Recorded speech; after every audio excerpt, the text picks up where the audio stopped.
بسم اللہ الرحمن الرحیم۔ السلام علیکم۔ بالآخر سعودی عرب میں اسکول کھلنے کے اقدامات شروع ہو گئے۔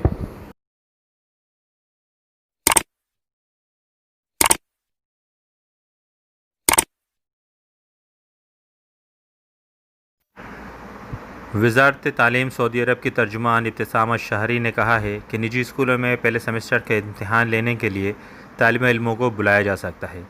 سبق ویب سائٹ کے مطابق انہوں نے کہا ہے کہ نجی اسکول اگر چاہیں تو پہلے سیمسٹر کا امتحان لینے کے لیے طالب علموں کو بلا سکتے ہیں اور اس کے لیے وزارت تعلیم کی بھی کوئی شرط نہیں ہے۔ طالب علموں کو امتحان گاہ بلانے کے لیے نجی اسکولوں کو 2 شرائط پوری کرنی ہوں گی۔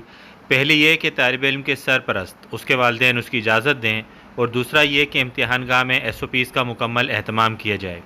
انہوں نے کہا کہ اس کے برعکس سرکاری اسکولوں میں امتحان کے لیے محکمہ تعلیم سے پہلے اجازت لی جانی ضروری ہے۔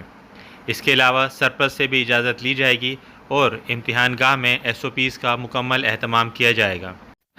واضح رہے کہ کرونا سے پیدا شدہ صورتحال کی وجہ سے سعودی وزارت تعلیم نے آن لائن طریقہ تدریس کا اہتمام کیا تھا اور طالب علموں کے اسکول آنے پر سختی سے پابندی عائد کی ہوئی تھی۔